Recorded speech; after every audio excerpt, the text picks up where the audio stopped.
জাফলং ভারতের মেঘালয় সীমান্ত ঘেঁষেই এর অবস্থান। সিলেট শহর থেকে প্রায় 60 কিলোমিটার দূরে জাফলং অবস্থিত। এটি হলো পর্যটকদের জন্য একটি অন্যতম প্রাকৃতিক সৌন্দর্যের স্থান।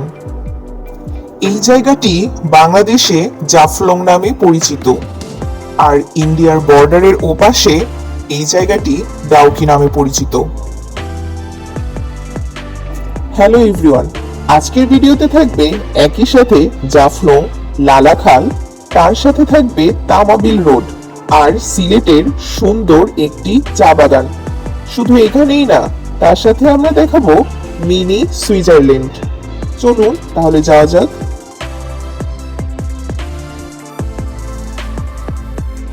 আমরা ফুল প্রিপারেশন নিয়ে বাইকে যাওয়ার জন্য রেডি হয়ে গেলাম।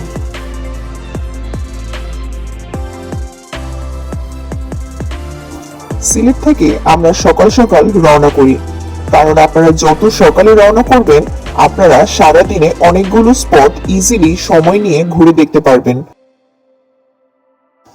যাওয়ার পথেই আপনারা ক্যান্টনমেন্ট রোড অতিক্রম করবেন, যেটা সবচেয়ে সুন্দর একটি রাস্তা। তারপরই আসবে সারিঘাট। সারিঘাটের ব্রিজ পার করার সময় আপনারা লালাখাল দেখতে পারবেন, যদিও এখানে পানির কালারটা নীল দেখা যাচ্ছে না।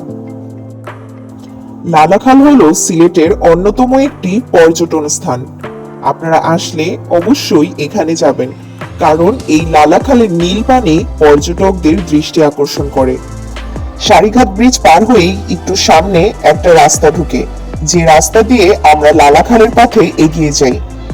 লালাখাল যাওয়ার সময় আপনারা একপাশে ইন্ডিয়ার উঁচু উঁচু পাহাড় দেখতে পারবেন, যেটাকে বলা হয় মেঘালয়ের পাহাড়।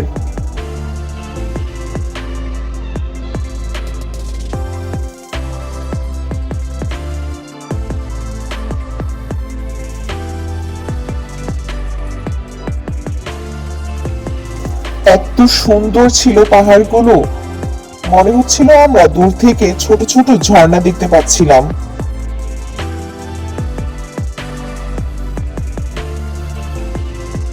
এন্ড ইয়েস, ফাইনালি আমরা দেখা পেলাম নীল পানির।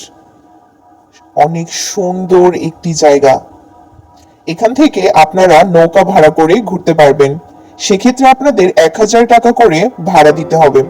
আমরা বাইকে গিয়েছিলাম, যেহেতু আমরা জাফলং যাব, সেজন্য আমরা শুধু পার থেকেই ঘুরে চলে আসি, আবার আলাদাভাবে নৌকায় উঠিনি। আর আমরা রওনা করে যাই আবার সেই জাফলং রোডে। জাফলং রোডে যাওয়ার সময় আমরা দেখতে পাই উঁচু উঁচু পাহাড়, যেটাকে বলা হয় তামাবিল রোড। জাফলং যাওয়ার সময় এই রাস্তাটাই পর্যটকদের আকর্ষণ করে। যাওয়ার সময় হঠাৎই মেইন রাস্তা থেকে একটু ভিতরে একটা সুন্দর জায়গা খুঁজে পেলাম। ওখানকার মানুষজন বলছিল এই জায়গাটাকে নাকি মিনি সুইজারল্যান্ড বলে। সত্যিই তাই, যাওয়ার পর চোখ জুড়িয়ে গেল। জাফলং যাওয়ার সময় চাইলে এই জায়গাটা ঘুরে দেখতে পারেন। মিনি সুইজারল্যান্ড বললেই যে কেউ দেখিয়ে দেবে। মেঘালয়ের বিশাল পাহাড়, সত্যি অনেক সুন্দর জায়গাটা। এরপর আমরা আবার রওনা হয়ে গেলাম। সামনেই পড়ল শ্রীপুর চা বাগান। এটাও অন্যতম একটি পর্যটন স্থান। একপাশে মেঘালয়ের উঁচু উঁচু পাহাড়, তার সাথেই সুন্দর একটি চা বাগান। চাইলে এখানেও ঘুরে দেখতে পারেন।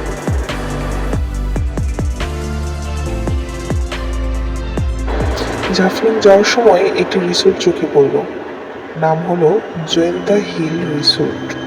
এখান থেকে মেঘালয়ের উঁচু উঁচু পাহাড়ের ঝর্ণাগুলো এত সুন্দর একটা দৃশ্য, মনে হয় শুধু তাকিয়েই থাকি।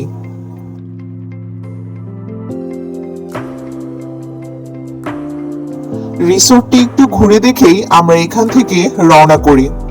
আর সিলেটের একটা অন্যতম সুন্দর রাস্তা হলো এই তামাবিল রোড, যার একপাশে ছিল ইন্ডিয়ার উঁচু উঁচু পাহাড়। আর এই রাস্তাটাও অনেক সুন্দর, দুই পাশে ছিল অনেক সুন্দর সুন্দর রাবার বাগান।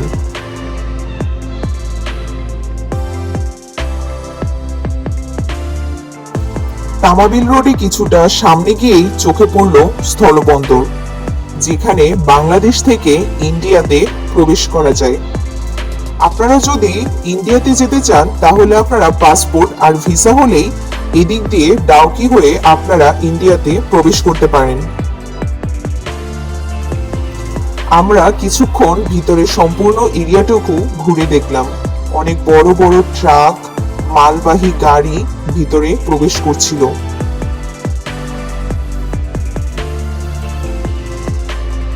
আপনারা ট্যুরিস্ট ভিসায় খুব সহজেই মেঘালয়ের বিভিন্ন জায়গা ঘুরে দেখতে পারেন, যেমন চেরাপুঞ্জি, শিলং। এই জায়গাগুলোতে আপনারা খুব সহজেই এই ডাউকি রোড হয়ে ঘুরে আসতে পারেন।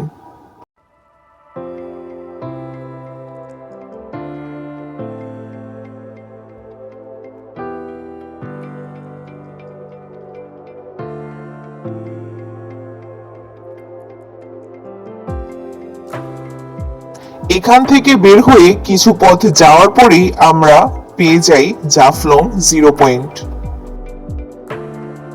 জিরো পয়েন্টেই মেনলি আপনাদেরকে অটো বা সিএনজি নামিয়ে দিবে, তারপর বাকি রাস্তাটুকু আপনাদের হেঁটে যেতে হবে। আমরা বাইকে এসেছিলাম, তাই আমরা বাইক দিয়ে যতটুকু যাওয়া যায় আমরা ট্রাই করছিলাম যাওয়ার জন্য।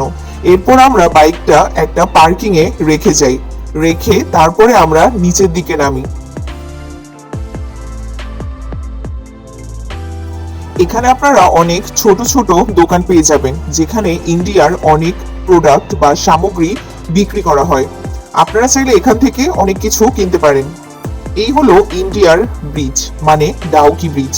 এক পাশে হচ্ছে ইন্ডিয়া আর এক পাশে বাংলাদেশ।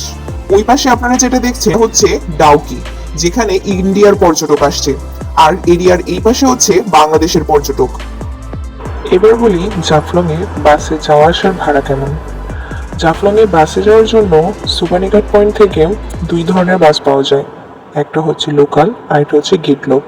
লোকাল বাস ভাড়া সাধারণত 120 বা 130 টাকা, আর গেটলকের ভাড়া 150 টাকার মতো। সিলেটের দরগা গেট থেকেও আপনারা বাইকে আসতে পারেন, ওখানে বিভিন্ন জায়গায় বাইক ভাড়া দেওয়া হয়। আমরা এসেছিলাম বাইকে। বাইকের ক্ষেত্রে দুইজন আসলে যাওয়া আসার কস্ট অনেকটাই কমে যায়।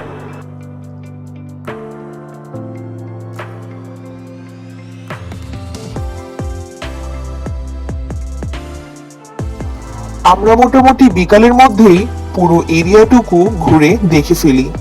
এরপর আমাদের সিলেট ব্যাক করতে করতে মোটামুটি প্রায় সন্ধ্যা হয়ে যায়।